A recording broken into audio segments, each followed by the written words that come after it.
On the morning of April 4th, 2019, on the muddy banks of the swollen Missouri River in Holt County, Missouri, 83,000 pounds of yellow steel was slowly returning to the earth. It was a Caterpillar 336F excavator, barely 4 years old, boasting over 300 horsepower and a price tag of roughly $300,000. The county had hired a private contractor to repair a breached levee following the devastating spring floods. But the riverbanks were saturated deep below the topsoil, creating a liquefied layer of sand and clay that behaved more like quicksand than dirt. The operator had driven too close to the water's edge, the crust had given way, and the massive machine had sunk to its counterweight. Now, the dark river water was lapping against the bottom of the glass cab. Standing on the solid gravel of the county road, 70 yards away, was a team of men in clean hard hats. Among them was the lead county engineer. He was holding a clipboard calculating the loss. They had spent the last 2 days trying to pull the excavator out with 2 heavy, articulated dump trucks, only to snap massive tow straps and watch the dump trucks begin to sink as well. The suction of the wet river sand had essentially glued the massive footprint of the excavator to the earth. The engineer made a radio call to dispatch, formally abandoning the machine. He declared it unrecoverable without a heavy-lift crane barge, which the county could not afford. The excavator, he stated, belonged to the river now. And then a low, rhythmic, hissing whistle cut through the morning fog. Rolling slowly down the county road, trailing a plume of black coal smoke, was a 78-year-old retired farmer named Samuel Hightower. He was steering a machine that hadn't been manufactured since the Titanic sank. It was a 1,912 Case 65 steam traction engine. It weighed 12 tons, had a top speed of barely 2 miles an hour, and generated exactly 21 horsepower at the drawbar. The county engineer looked at the towering, hissing iron relic, then at the old man in soot-stained overalls, and let out a short, incredulous laugh. The county had just surrendered to the river, and a man had showed up with a teapot to fight it. Samuel Hightower had driven his steam engine 3 miles down the county road from his farm. He wasn't a commercial recovery operator. He was just a man who understood the specific, forgotten physics of steam power. The county engineer, watching the old tractor hiss and clank, saw only a slow, underpowered antique. He saw 21 drawbar horsepower and assumed it was mathematically impossible to move a machine that 2 modern dump trucks couldn't budge. But steam horsepower is not the same as internal combustion horsepower. Internal combustion engines, like those in the modern dump trucks, have to be spinning at a high RPM to generate their maximum torque. When they pull against a dead weight, they either spin their tires, break traction, or snap the rope with sudden, violent kinetic force. Steam engines operate on an entirely different physical principle. The massive single-cylinder engine on Samuel's 1,912 case was directly linked to the massive steel rear wheels through heavy cast-iron gearing. When steam is admitted into the cylinder, it exerts its absolute maximum pressure immediately. A steam engine delivers its maximum torque at exactly 0 RPM. It doesn't snatch. It doesn't need to spin. It simply begins to push with an unbroken, continuous, infinite pressure against the earth. If you've been watching, you already know where this is going, or maybe you don't. Have you ever operated a machine that delivers its maximum torque at 0 RPM? I want to hear about it in the comments. And if you're new here and wondering what kind of channel this is, even if you've never stood beside a steam engine, you know what it feels like to watch someone with $1 million budget surrender to a problem that a man with nothing to lose could solve. Stick around.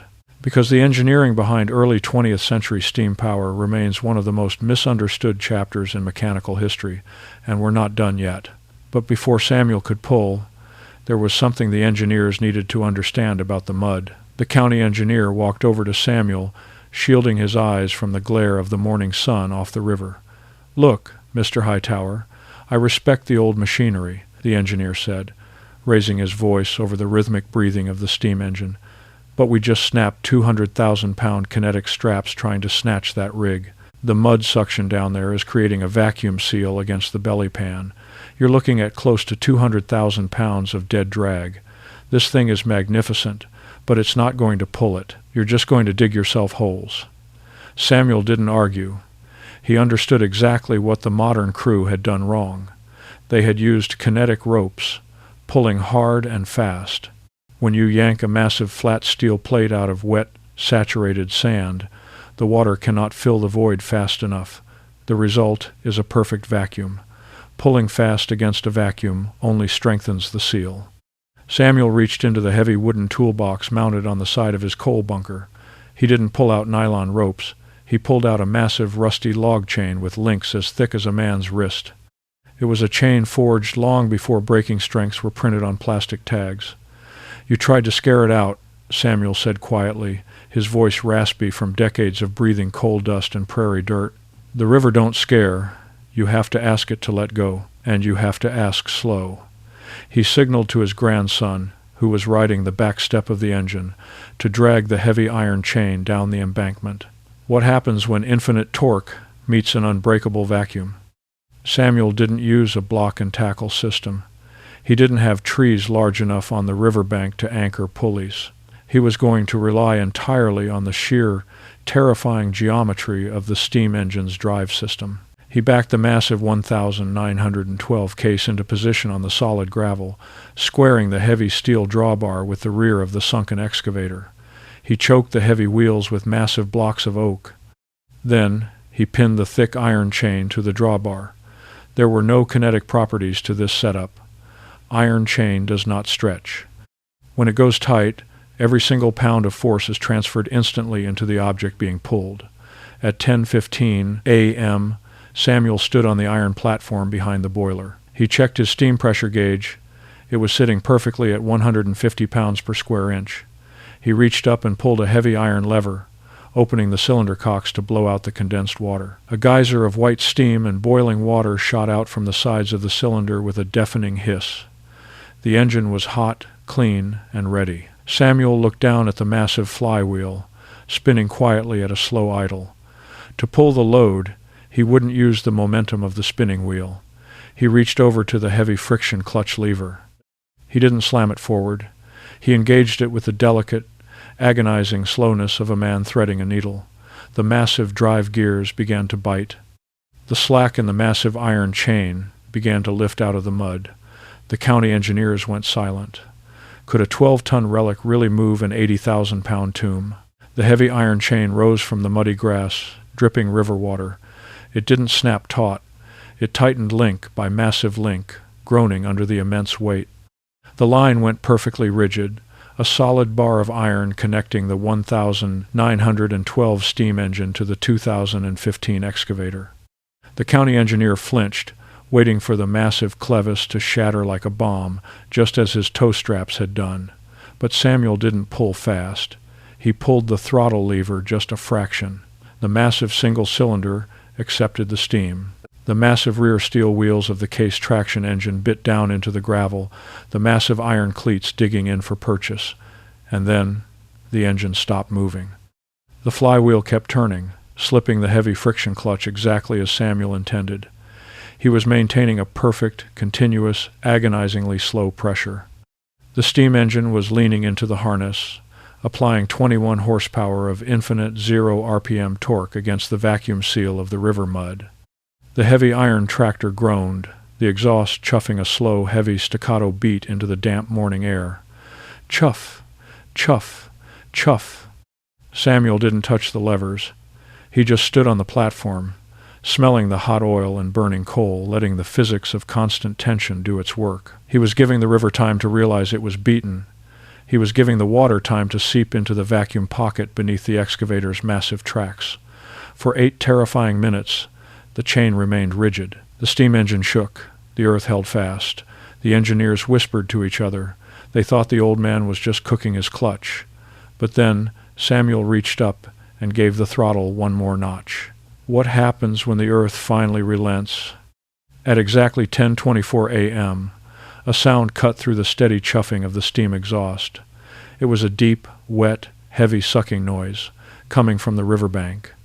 Down in the pit, the dark brown river water around the excavator's tracks began to bubble and separate. The vacuum was failing. The lead engineer dropped his clipboard, taking a step forward. The 83,000-pound caterpillar, dead weight in the liquefied sand, physically shifted backward an inch. The heavy iron chain didn't jerk. The steam engine didn't change its pitch. The slow, heavy, staccato beat continued. Chuff, chuff, chuff. With every exhaust stroke, the massive steel drive wheels turned a fraction of an inch. Another wet gasp from the riverbank, and the massive modern machine moved 2 inches. Then 4. Samuel Hightower stood perfectly still on his platform, managing the slip of the clutch by feel, letting the steam do what steam was born to do. Once the primary suction seal was broken, the actual dead weight of the excavator was no match for the unrelenting torque of the 1912 engine. Over the next 35 minutes, the towering black antique slowly walked the $300,000 machine out of its watery grave. It dragged it backward through the slick, muddy trench, up the steep incline, and onto the solid, dry gravel of the county road. When the excavator was safely parked, Samuel pulled back the clutch lever and pushed in the throttle. The steam engine idled down to a quiet hiss. The tension in the massive iron chain went slack, dropping into the mud with a heavy clank. The lead engineer walked over to the chain. He looked at his rescued machine, bleeding brown river water onto the road, and then he looked up at the old farmer on the platform. The arrogance was entirely gone. He had just witnessed a masterclass in physics and patience, delivered by a man and a machine he had mocked an hour before. What was the honest limit of what had just happened? Samuel climbed down from the iron platform, wiping coal dust from his hands with a thick canvas rag. The county engineer walked over and extended his hand. "I owe you a massive apology, Mr. Hightower," the engineer said quietly, "and the county owes you a massive check. What is your recovery rate?" Samuel shook the younger man's hand. He didn't gloat. He smiled, a small, tired expression.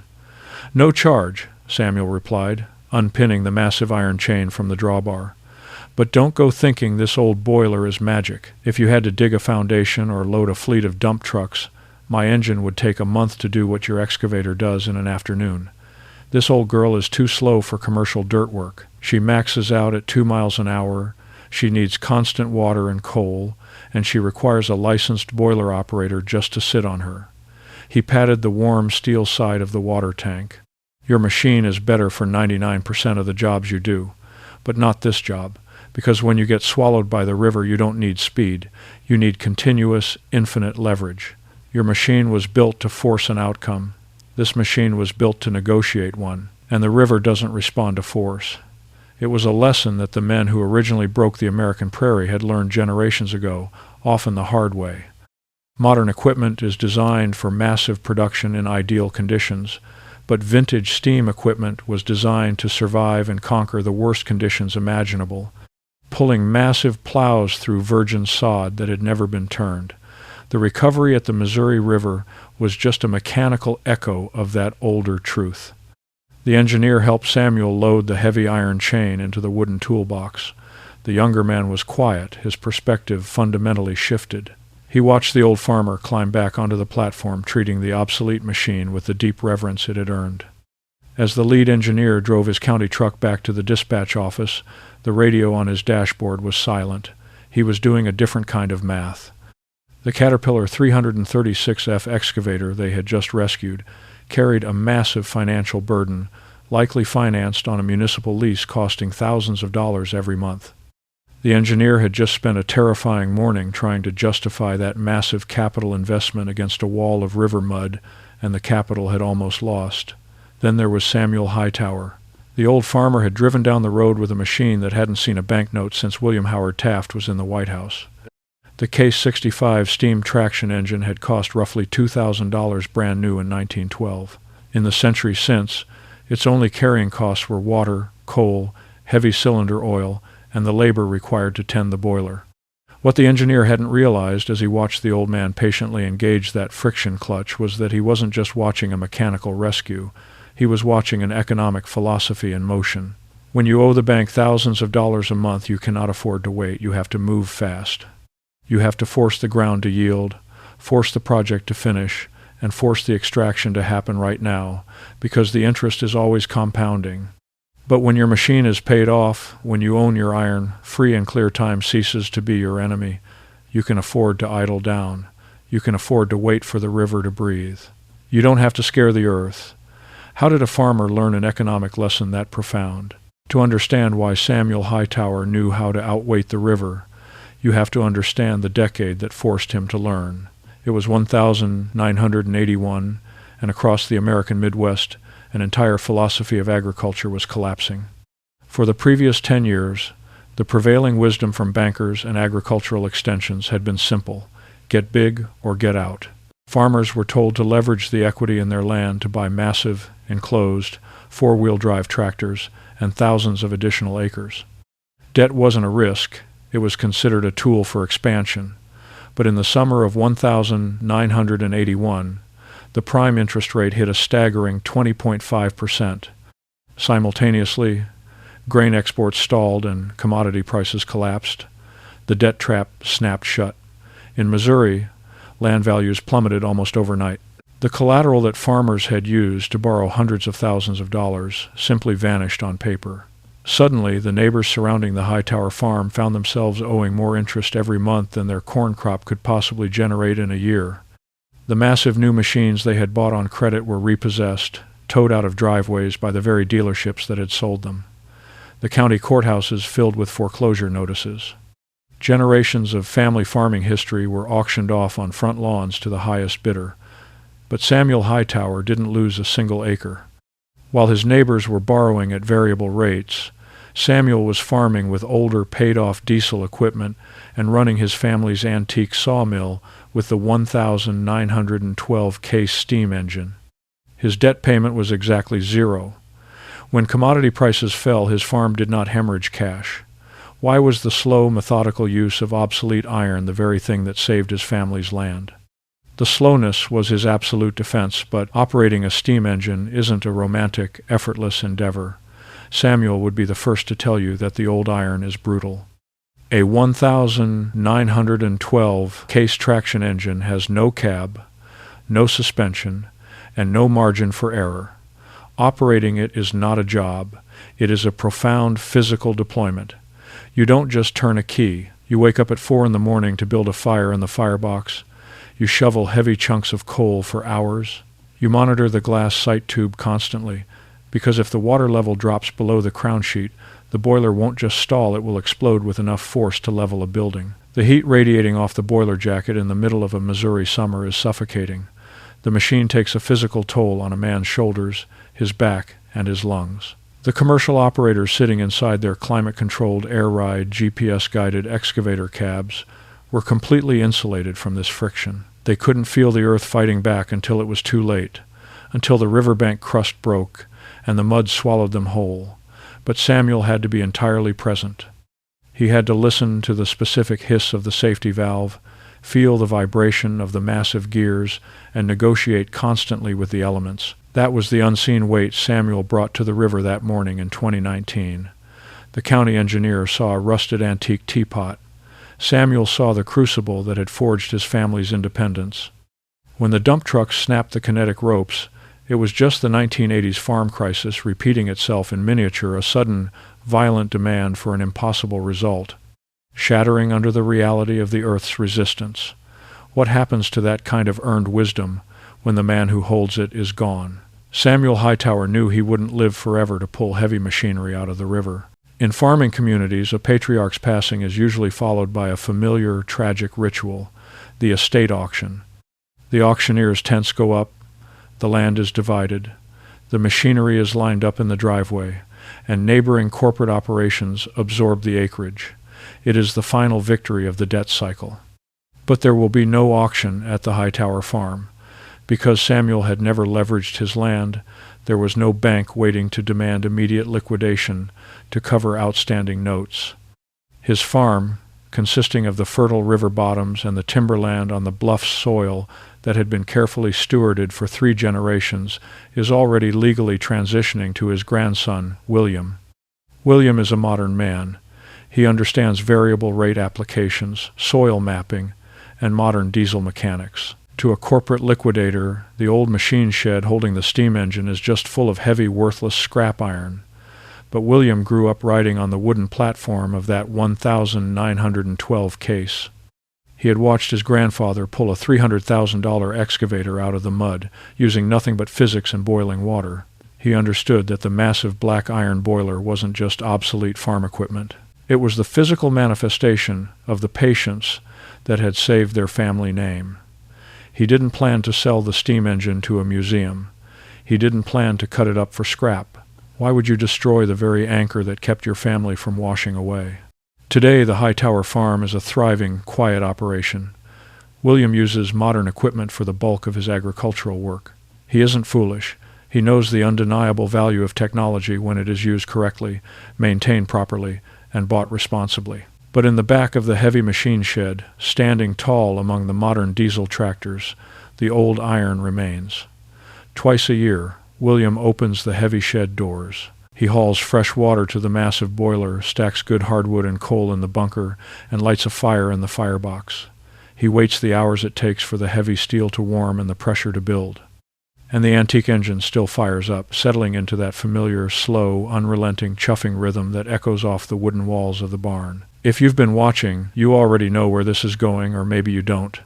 Have you ever operated a machine that delivers its maximum torque at 0 RPM? I want to hear about it in the comments. And if you're new here and wondering what kind of channel this is, even if you've never stood beside a steam engine, you know what it feels like to watch someone with $1 million budget surrender to a problem that a man with nothing to lose could solve. Stick around, because the engineering behind early 20th century steam power remains one of the most misunderstood chapters in mechanical history, and we're not done yet. The K65 doesn't plow the prairie anymore. It doesn't run the sawmill. Its primary work is done, but the fire isn't out. There is a profound difference between holding on to the past because you are afraid of the future and holding on to the past because it works better than the future in the moments that actually matter. The men who built these machines understood something fundamental about the earth. It cannot be rushed. If this story meant something to you, if you grew up with a machine like this one, or if you know someone who did subscribe, because there are more stories like this one, and they deserve to be told while the people who live them are still here to tell them. Have you ever seen a steam traction engine running at full pressure? Leave it in the comments. I read every one, and the physics of 0 RPM torque and mechanical advantage is something every modern engineer still has to respect. That's the hidden truth we explore in the next story we're going to tell. William keeps the brass polished. He keeps the gears heavily greased. He maintains his grandfather's boiler certification, passing the state inspections year after year, refusing to let the machine die a slow death of neglect. He knows what the county engineers learned that day on the Missouri River. When everything goes wrong, when the modern safety nets fail, and when the earth decides to swallow your progress whole, you don't need a computer. You don't need more bank debt.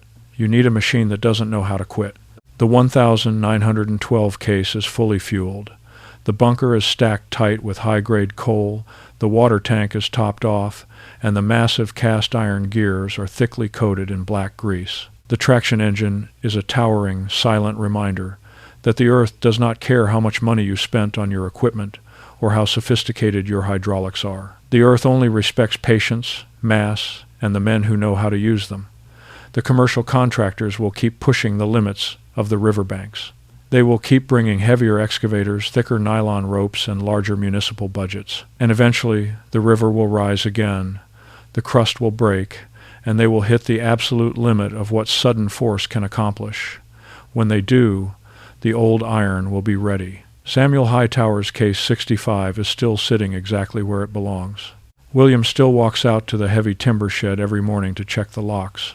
And every spring, when the heavy rains come and the yellow machinery rolls past the county line, the rusted black 1912 steam engine is waiting in the dark. That's what happens when you build in silence while the world laughs.